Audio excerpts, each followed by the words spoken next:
Hello students and beginners. तो आज हम सीखने वाले हैं कोरल ड्रॉ। तो इस कोरल ड्रॉ के पहले एपिसोड में हम सीखेंगे कि कोरल ड्रॉ क्या है, उसका यूज़ क्या है और उसके दोनों इंटरफेस जो इनसाइड मतलब होम स्क्रीन का और अंदर का जो इंटरफेस है वो समझेंगे। और स्टेप बाय स्टेप हम समझेंगे कौन सा सेक्शन क्या काम आता है। तो इस चैनल को आप सब्सक्राइब कर लीजिए क्योंकि इसमें मैं बेसिक से लेकर एडवांस तक कोरल ड्रॉ सिखाने वाला हूँ। तो ये वीडियो कहीं खो ना जाए, इसलिए इसको आप चैनल को सब्सक्राइब कर लीजिए और बेल आइकन को प्रेस कर दीजिए ताकि ऐसे नए वीडियो आपको मिलते रहे। तो चलिए बिना टाइम गवाए हम शुरू करते हैं कोरल ड्रॉ के पहले क्लास में। सबसे पहले कोरल ड्रॉ क्या है? कोरल ड्रॉ एक vector based graphic design software है। इलिस्ट्रेटर की तरह ही इसमें भी हम logo design, business card, letterhead, flyer, brochure, printing के लिए जो भी चीज़ है वो भी सब यहाँ पे बना सकते हैं। मतलब दोनों सॉफ्टवेयर में सेम ही चीज़ बनती है। डिफरेंस यही है कि प्रिंटिंग में सबसे ज़्यादा कोरल ड्रॉ यूज़ होता है, पर आईटी फील्ड में अगर आप देखें तो इलिस्ट्रेटर और फोटोशॉप ज़्यादा यूज़ होते हैं। तो चलिए शुरू करते हैं कोरल ड्रॉ के सफ़र इस पहले एपिसोड में। तो जब आप कोरल ड्रॉ ओपन करेंगे तो आपके सामने ऐसा कुछ व्यू आएगा। डिफरेंट वर्जन में इसका डिफरेंट लुक हो सकता है, पर न्यू फाइल बनाने का और ओपन करने का सेम तरीका होता है, चाहे वो ओल्ड वर्जन हो या न्यू वर्जन हो। तो अगर आप इस कोरल ड्रॉ के वर्जन में देखेंगे तो यहाँ पे हमारे पास अवेलेबल है न्यू डॉक्यूमेंट का ऑप्शन, जहाँ से आप न्यू फाइल बना सकते हैं। और उसके बाजू में ही रिसेंट सेक्शन है जिसमें आपको रिसेंटली जो फाइल में आपने वर्क किया होगा वो यहाँ पे दिखाई देगी। और उसके नीचे यहाँ पे कुछ हमको ट्यूटोरियल्स जैसा टेम्पलेट दिए गए हैं जो आप फॉलो करके आप उसमें अपने टूल्स की प्रैक्टिस कर सकते हैं। तो चलिए न्यू फाइल बनाते हैं। उसके लिए हम न्यू डॉक्यूमेंट पर क्लिक करेंगे। जैसे ही हम न्यू डॉक्यूमेंट पर क्लिक करते हैं तो आप देख सकते हैं यहाँ पे दो सेक्शन है। एक तरफ है प्रीसेट्स जिसमें सब साइज फिक्स है, आप क्लिक करते ही वो साइज इस तरफ आ जाएगी। ये जो प्रीसेट है मतलब वो आपको अगर बिजनेस कार्ड बनाना हो तो इसमें बिजनेस कार्ड की भी रेडीमेड साइज होगी, एनवोलेप बनाना हो तो उसकी भी डिफ़ॉल्ट साइज होगी। आपको कोई भी A1, A2, A3 और A4 पेपर जो साइज अलग अलग आती है उसका यूज़ करना हो तो भी आप क्लिक करके उसका यूज़ कर सकते हैं। तो इसका फ़ायदा ये है कि आपको कोई साइज़ याद रखनी नहीं पड़ेगी। अगर क्लाइंट कहता है कि A4 में बना दो तो आप डायरेक्ट यहाँ से A4 सिलेक्ट कर सकते हैं और इसमें से अगर आप कस्टम साइज़ डाल देते हैं तो ये कस्टम साइज़ बन जाएगी। उसके लिए कहीं पर क्लिक करने की ज़रूरत नहीं है। तो ये तो हो गया प्रीसेट। तो अभी हम यहाँ पे क्लिक करें तो ये सब साइज़ आ गई है। तो उसमें सबसे पहले फाइल का नाम, मतलब ये आप जब सेव करेंगे तो वहाँ पे टाइप हुआ आएगा, बस इसका इतना ही फ़ायदा है। फिर आप नंबर ऑफ़ पेजेस जो हम डिज़ाइन बनाएंगे वो पेजेस के अंदर बनेगी। तो आप मिनिमम 1 और मैक्सिमम आप जितना ऐड करना चाहते हैं इतना ऐड कर सकते हैं और मिनिमम 1 से तो स्टार्ट करना पड़ेगा। फिर आता है प्राइमरी कलर मोड। 2 मोड होते हैं, CMYK और RGB। CMYK मतलब सियान, मजेंटा, येलो, ब्लैक, ये हमारे प्रिंटिंग के कोड है। RGB हम डिजिटल पर्पज़ के लिए यूज़ करते हैं। अगर आप डिजिटल पर्पज़ के लिए कोई भी चीज़ बनाते हो तो RGB में बनाना पड़ेगा, और अगर प्रिंटिंग के लिए बनाते हैं तो हम CMYK में बनाएंगे। यहाँ पे दिए गए डायमेंशन ये हमने प्रीसेट पर क्लिक किया था इसलिए यहाँ पे आ गए। अगर आप चेंज करना चाहें तो यहाँ से आप चेंज कर सकते हैं। यहाँ पे हमको मेजरमेंट यूनिट मिल जाएंगे, आप कोई भी यूज़ कर सकते हैं, पिक्सल से, मिलीमीटर से, इंच है, फीट है, ठीक है, वो आपके मुताबिक आप सिलेक्ट कर सकते हो। अभी हम इंच पे ही रखते हैं। ओरिएंटेशन मतलब लैंडस्केप या पोर्ट्रेट मोड आप कर सकते हैं, ठीक है, अंदर देखेंगे आपको आइडिया आ जाएगा। और रिजोल्यूशन 300 पे अभी रखते हैं।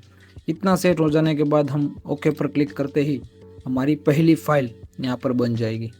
तो जैसे ही हम अंदर आते हैं तो हमको कई सारे सेक्शन दिखाई देते हैं। तो सबसे ऊपर आप देखेंगे तो यहाँ पर मेन्यू पार्ट है, वो सब फंक्शंस को एडिट करने के लिए यहाँ से हमको हेल्प मिलेगी। उसके बाद आता है जो स्टैंडर्ड टूल बार है, वहाँ से आप फाइल को सेव कर सकते हैं, प्रिंट में दे सकते हैं, मतलब अलग अलग रूलर्स और वो सब के जो फंक्शंस है वो यहाँ पर मिल जाएंगे। उसके बाद जो आता है उसको कहते हैं प्रॉपर्टी बार। तो ये जो वाला सेक्शन है प्रॉपर्टी बार है। तो उसका क्या है, मतलब आप कोई भी टूल अगर कोई शेप के कोई बनाते हो तो उसके रिगार्डिंग जो भी प्रॉपर्टी की ज़रूरत पड़ेगी वो यहाँ पे दिखाई देगी, मतलब आप डायरेक्ट यहाँ से यूज़ कर सकते हैं। इसी के लिए इसको प्रॉपर्टी बार कहते हैं। ये बहुत ही यूज़फुल है क्योंकि हमें कोई भी ऑब्जेक्ट या डिज़ाइन बनाएंगे उसके लिए जो फंक्शंस की ज़रूरत पड़ेगी वो यहाँ से ही मिलेगी। उसके बाद आता है हमारा टैब मेनू, जैसे कि जिसमें हम जितनी नई फाइल बनाएंगे वो सब यहाँ पर दिखाई देगी, जितनी भी नई फाइल। अगर आपको होम स्क्रीन में जाना हो तो यहाँ पे वेलकम स्क्रीन पे क्लिक करेंगे तो फिर से आप वहाँ चले जाएंगे। और अगर आपको जो फाइल में आप वर्क करें तो वहाँ जाना है तो आप यहाँ पर क्लिक करेंगे फाइल के नेम अनटाइटल्ड 1 पे, तो फिर से हम यहाँ पर आ जाएंगे। इसके बाद ये रूलर है, आप रूलर का यूज़ कर सकते हैं ग्रिड बनाने के लिए। जब आप कोई प्रिंटिंग के लिए बनाते हो तो उसके लिए आप ये ग्रिड बना सकते हैं ऐसे क्लिक और ड्रैग करके से। अगर आपको नहीं चाहिए तो आप उसको सिलेक्ट करके डिलीट, कीबोर्ड में से प्रेस करके यहाँ से डिलीट कर सकते हैं। और ये है हमारा मेन टूल बार, जिसकी मदद से हम डिज़ाइन बनाएंगे। इसको एडिट करना हो, शेप बनाना हो, पेन टूल हो गया, टाइप टूल हो गया, ये पिक टूल हो गया और रिसेप टूल हो गया, तो ये सब टूल्स है, उसकी मदद से हम डिज़ाइन को बना सकते हैं, एडिट कर सकते हैं। इस तरफ आप देखेंगे तो यहाँ पे जो कलर दिखाई दे रहे हैं वो हमारी कलर पैनल है। यहाँ से आप कोई भी ऑब्जेक्ट को कलर दे सकते हैं, ठीक है। और उसके बाजू में ही आपको लर्न की टैब मिल जाएगी, जहाँ पे आपको हिंट दी जाएगी। आप कोई भी टूल लेंगे तो उस टूल को कैसे यूज़ कर सकते हैं उसकी सारी टिप्स यहाँ पर आपको मिल जाएगी, ठीक है। अगर आपको नहीं चाहिए तो यहाँ पे जो एरो है वहाँ पे क्लिक करेंगे तो वो फिर से मिनिमाइज हो जाएगा।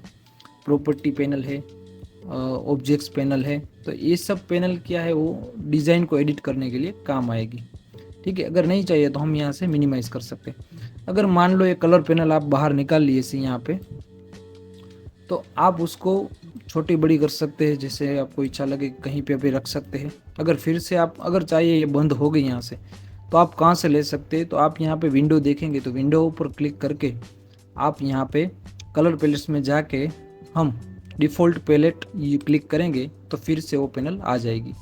इस पैनल को हम फिर से यहाँ से ड्रैग करके यहाँ पे साइड पे हम अटैच कर देंगे, यहाँ पे आ जाएगी, ताकि हम यहाँ से फिर से छोटे साइज़ में रख के यूज़ कर सकते हैं। आप इसको नीचे भी रख सकते हैं यहाँ पर भी। और इसमें जो लास्ट में जो पार्ट है वो है स्टेटस बार, जो हम ऑब्जेक्ट लेंगे उसको टिप्स या नीचे आपको मिलेंगी, ठीक है। और ये हमारा फिल कलर दिखाई दे रहा है और यहाँ पे आउटलाइन का कलर दिखाई दे रहा है। आप जो कलर यहाँ पे है वो रिप्रेजेंट होगा, ठीक है।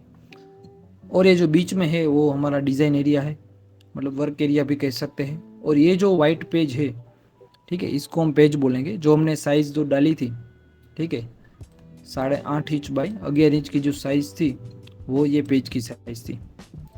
और यहाँ पे हमको पेज सेक्शन मिल जाएगा।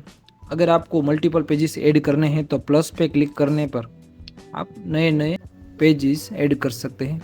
अगर आपको नहीं चाहिए तो आप उसको राइट क्लिक करके डिलीट पेज भी कर सकते हैं, ठीक है। और अगर रीनेम करना हो तो राइट क्लिक करके रीनेम पेज पे भी आप उसका नाम बदल सकते हैं। जैसे कि लोगो डिज़ाइन बना रहे हैं तो हम इसका नाम लोगो डिज़ाइन रख देते हैं, ठीक है, तो ऐसे इसका नाम आ जाएगा, ठीक है। और अगर मल्टीपल ऐड करने तो यहाँ पे प्लस पर क्लिक करेंगे तो लोगो डिज़ाइन बाद ऐड हो जाएगा।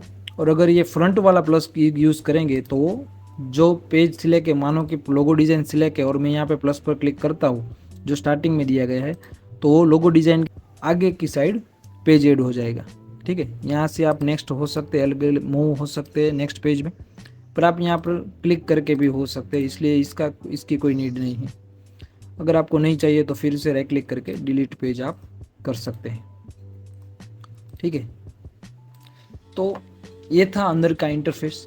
अगर आपको जूम इन जूम आउट करना है तो आप सिर्फ माउस व्हील को घुमाइए और ये जूम इन जूम आउट हो जाएगा। इसके साथ कोई कंट्रोल अल्टर की प्रेस करने की ज़रूरत नहीं है, ठीक है। ये जो लेटर की हमने साइज़ थी वो यहाँ पर भी दिखाई दे रही है सभी, मतलब आपने जो न्यू फाइल बनाने के टाइम जो भी डेटा डाला था वो सभी यहाँ पे एडिट हो सकता है। जैसे कि ओरिएंटेशन हो गया, मैंने आपको कहा था कि लैंडस्केप पोर्ट्रेट, मतलब अभी ये पोर्ट्रेट साइज़ है। अगर हमको इसको लैंडस्केप मोड में जाना है तो यहाँ पे क्लिक करेंगे तो लैंडस्केप हो जाएगा, और फिर से पोर्ट्रेट करना है तो यहाँ पर क्लिक करने पे वो फिर से पोर्ट्रेट हो जाएगा। और यहाँ पर साइज़ है, अगर आपको कोई डिफ़ॉल्ट साइज़ फिर से यूज़ करनी है तो यहाँ पर क्लिक करेंगे तो आपको बहुत सारी साइज़ यहाँ पर मिल जाएगी। मानो आपको शायद कोई A4 A2 या कोई और साइज़, ठीक है, बिजनेस कार्ड बनाना हो और वेब बैनर बनाना हो तो सब साइज़ यहाँ पर दी गई है। आप कोई भी साइज़ यहाँ से यूज़ कर सकते हैं। अगर कोई यूट्यूब के लिए कवर बनाना हो तो यहाँ पे यूट्यूब पर कवर पर क्लिक करोगे तो उसकी साइज़ भी आ जाएगी, ठीक है। अगर कोई कस्टम साइज़ चाहिए तो यहाँ पे आपको विड्थ तो राइट मिल जाएगा, वहाँ पे आप मैन्युअली टाइप करके भी उसकी साइज़ चेंज कर सकते हैं, ठीक है। तो ये हमारी 2000 बाई 2000 का ये पेज बन गया।